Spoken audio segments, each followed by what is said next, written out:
Welcome to the mysterious world of Magic Island, a place where anything can happen. Lost to time, hidden by strange forces, and filled with secrets that stretch beyond the imagination. Our heroes have set sail into the unknown, where adventure, danger, and discovery await them at every turn. Each episode brings them closer to unlocking the island's mysteries, but with new challenges. Who knows what they will uncover next? Now sit back and close your eyes. Let the theater of the mind take you on a journey to Magic Island.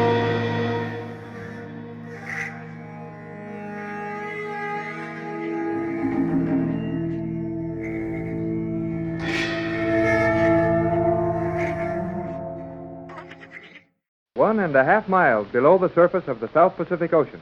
1.5 miles under the water, away from the daylight and the air that's so precious to all of us. That is the position of the stolen Euclidean submarine, in which Mrs. Gregory, Captain Tex Bradford, Jerry Hall, and Joan Gregory are trying to escape from the Magic Island.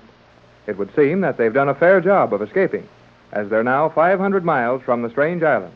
But things are not going along any too well, and Captain Bradford, left in control of the submarine, while Jerry and Joan are resting in the stern section, is admitting to Mrs. Gregory that he doesn't feel very happy about the situation.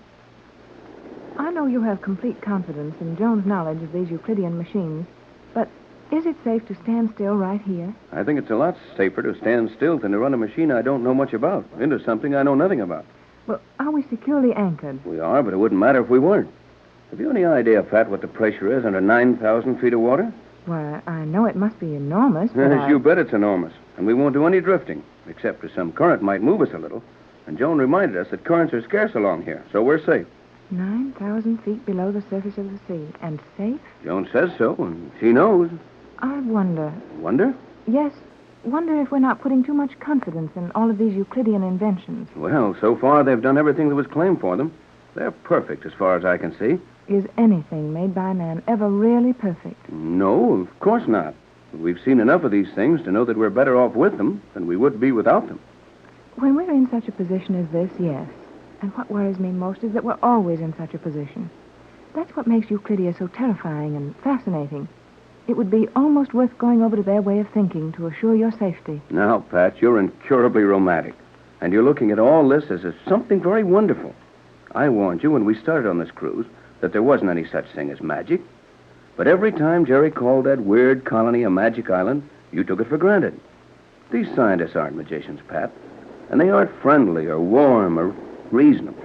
They're hard and bitter and clever and cruel. How do we know that they are? What? How do we know that they're all those things? They've kept us pretty tightly imprisoned for some time, haven't they? Have they ever harmed us, though? Those ray guns? Oh, those ray guns have done nothing more to any of us than just to put us to sleep. Even so, I'd just as soon pick out my own times to take a nap. Oh, of course, Tex. It's a little surprising to drop off to sleep suddenly when someone else wants you to. But what I'm getting at is something larger than that. The real reason behind all the activities of G47 and his scientists. That's easy enough. They're building up the greatest collection of mechanical and electrical devices the world has ever known. And when they complete their work, they'll simply take the world over. But might the world not be better off? Better off? Yes. If all the nations were controlled equally, it might be a means to prevent war. Yes, it might. But I'll bet G47 hasn't any such beautiful ideas. Well, I believe he has. You think that bunch of scientists have buried themselves out here in the Pacific Ocean to spend their lives thinking up things beneficial to the world? Why not? Scientists have been giving their lives to help the world since histories have been recording their doing. Yes, I know, Pat, but... And we haven't any reason to think otherwise of G47 and his men. You've certainly suffered a change of heart since our first landing on Euclidia. I've learned a lot about the Euclideans. So have I, and I don't care much about them. Oh, I'm sorry, Tex. I didn't mean to start an argument with you. It's just that... Oh, I can't express exactly how I feel. Well, don't let it worry you. We've been under such a strain for the last few weeks that everything is out of proportion. You'll be able to organize your ideas when we get home. When we get home. Home. Only a little matter of 3,500 miles, and we're hurrying home by standing still, firmly anchored under 1.5 miles of water. Well, Joan said it was best to remain anchored for a while, because she and Jerry had to have some rest. And navigating a submarine at this depth is something about which she knows a whole lot more than I do. Oh, very well. I suppose there's nothing more to do. And I'll call the youngsters to take over in a few minutes, and then we'll get out of their way and let them handle it. J12C to J24Y. Johnson to Gregory boat. Tex, it's Johnson. Johnson Yes, go ahead, to Pat. Bradford. I've not been able to raise you. Answer if you can hear my signal. J12C to J24Y. J12C at Wilmington to Gregory boat. Couldn't we answer him, Tex? Joan said no. But the Euclideans have our position anyhow. We don't know if they have it exactly. J12C to Bradford. Johnson to Gregory boat. Waiting for instructions from you before proceeding with plan. Can you hear me? What does that mean, Tex? Waiting for instructions before proceeding with plans? It sounds as if it meant that he was waiting to hear from me before compounding the formula and organizing our party to return to Euclidia. Well, he should know better than that. Johnson doesn't need any instructions from you or anyone else to do the things he will have to do. Exactly. Then his message means something else entirely. What else could it mean? That's what I don't know. Unless... Yes, that might be it. What, Tex? Those Euclideans. They have agents all over the world. Johnson may have found that they have someone watching him in Los Angeles. In that case, they might take the formula away from him. Yes, and in that case, Johnson would be smart enough to keep the formula hidden and do nothing without hearing from us. But he may be in danger. Those men mean business. I thought you were ready to believe they had only good intentions. Why, I think they mean to use their inventions for good, but I'm even more sure that they wouldn't stop at anything to gain your formula. I wish we could warn Johnson of our position. Well, it can't be done, Pat, so we'll just have to be patient. Well, if we can receive his radio messages in safety, how could it do any harm to send him one? They might learn a lot more on the island by intercepting our messages than they would from Johnson's. I suppose so. Have you had a message from Johnson? Tex, it's Joan. They must be awake. I'll say we're awake. What's going on there? Well, suppose you and Joan hurry up forward and we'll tell you. We will join you in the control section at once.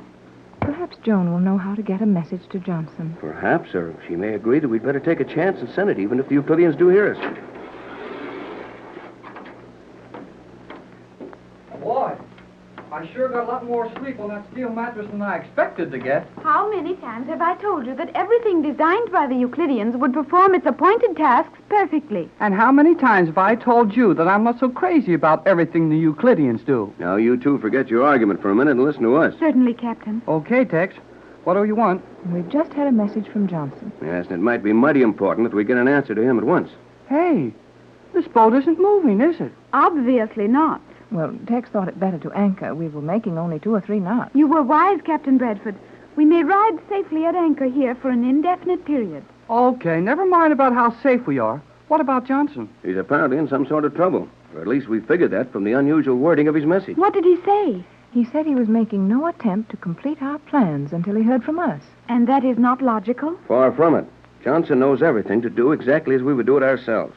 And when he seems uncertain, he's got a good reason for it. Hey, how about sending him a message, Joan? That depends entirely on Captain Bradford's view of the matter. If this is serious enough to warrant it, we must send the message. Well, I think it's serious enough to warrant doing anything we have to do. Then we will send a message to Johnson. But Tex, what wavelength did you get his message on? 3 meters. That's the best on our side at home. J12C to J24Y. If you are getting this, listen carefully, as this may be my last message for some time. Danger threatens original plan. Danger. Quiet, Pat. Radio tampered with. Safety deposit. Formula. Do not come to. Stay away from. John. Hey, something's wrong. What happened to the radio? It was not this radio. Something happened to Johnson's set. He said danger threatens.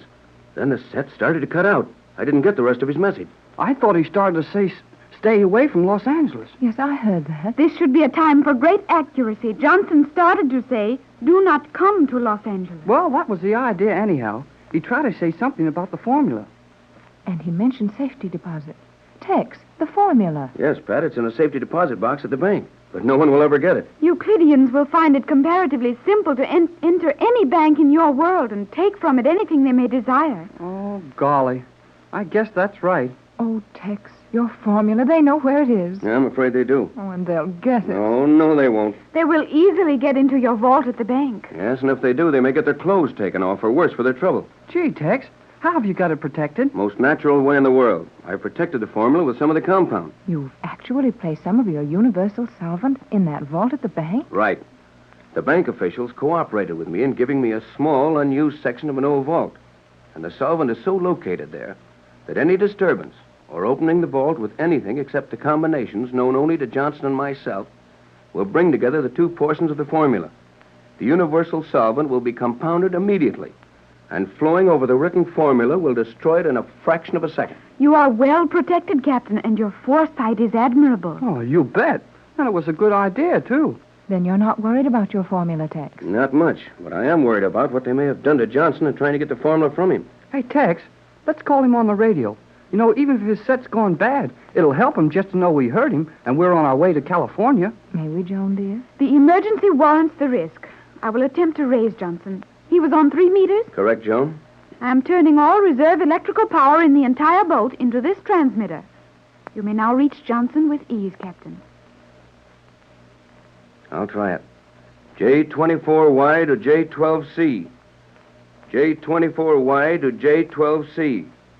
Bradford to Johnson. Gregory boat to Wilmington. Hello, Johnson. We got your last message. Do nothing until... J24Y. J12C to J24Y. Oh, that isn't Johnson. Gregory Land Station Sounds calling funny to Gregory me. boat. You will answer if you are hearing me, Bradford. Hey, Answer at once. sounds like one of those Euclideans. That is one of the most brilliant and most dangerous of all the Euclidean scientists. Thales, the chief electrical authority in the world today. I am Tex, fully the aware Euclidean that and you our are whole listening, radio. Bradford. You will gain nothing by attempting to conceal your position. Your entire course is watched. I will give you 10 seconds to answer me. 10 seconds for the combination of the vault where your formula is kept. Think rapidly, Captain Bradford. You have only 10 seconds. Tex, will you answer him? Don't do it, Tex. He's bluffing. I think we may safely defy him. We'll risk it, and we won't answer him. But he said 10 seconds. What can he do to us? We'll know in a couple of seconds. You have had your chance. Now you will never see your homes again, nor will you return to Euclidia. You will never leave the floor of the ocean where your submarine now lies. You have failed.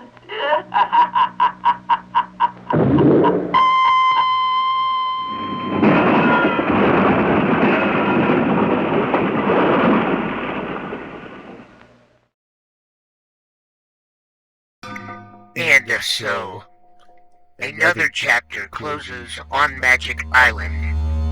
Our explorers have faced mysteries, dangers, and thrills. Yet, the island still holds its secrets close. What lies ahead? New allies or unexpected foes? Make sure you join us tomorrow to find out what awaits on Magic Island, where the adventure never ends. Right here on Golden Age Radio, rumble.com/C/GAR. If you're too impatient to watch all 130 episodes, one per day, there's a link in the description so you can watch all the videos you want all together.